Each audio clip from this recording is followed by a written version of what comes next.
أعوذ بالله من الشيطان الرجيم. ശപിക്കപ്പെട്ട പിശാചിൽ നിന്ന് അല്ലാഹുവോട് ഞാൻ ശരണം തേടുന്നു. فلما جاء آل لوط المرسلون. അങ്ങനെ ലൂത്തിന്റെ കുടുംബത്തിൽ ആ ദൂതന്മാർ വന്നെത്തിയപ്പോൾ قال إنكم قوم منكرون. അദ്ദേഹം പറഞ്ഞു, തീർച്ചയായും നിങ്ങൾ അപരിചിതരായ ആളുകളാണല്ലോ. قالوا بل جئناك بما كانوا فيه يمترون.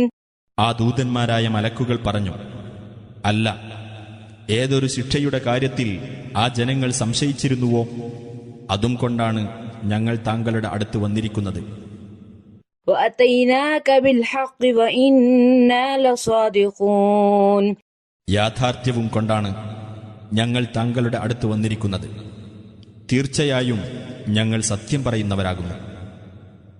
فأسر بأهلك بقطع من الليل واتبع أدبارهم ولا يلتفت منكم أحد وامضوا حيث تؤمرون. അതിനാൽ താങ്കളുടെ കുടുംബത്തെയും കൊണ്ട് രാത്രിയിൽ അല്പസമയം ബാക്കിയുള്ളപ്പോൾ യാത്ര ചെയ്തുകൊള്ളുക. താങ്കൾ അവരുടെ പിന്നാലെ അനുഗമിക്കുകയും ചെയ്യുക. നിങ്ങളിൽ ഒരാളും തിരിഞ്ഞു നോക്കരുത്. നിങ്ങൾ കൽപ്പിക്കപ്പെടുന്ന ഭാഗത്തേക്ക് നടന്നു പോയിക്കൊള്ളുക.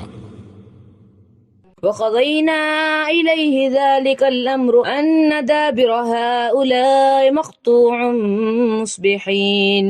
ആ കാര്യം, അതായത് പ്രഭാതമാകുന്നതോടെ ഇക്കൂട്ടരുടെ മുരട് തന്നെ മുറിച്ചു നീക്കപ്പെടുന്നതാണ് എന്ന കാര്യം നാം ലൂത്തിന് ഖണ്ഡിതമായി അറിയിച്ചു കൊടുത്തു.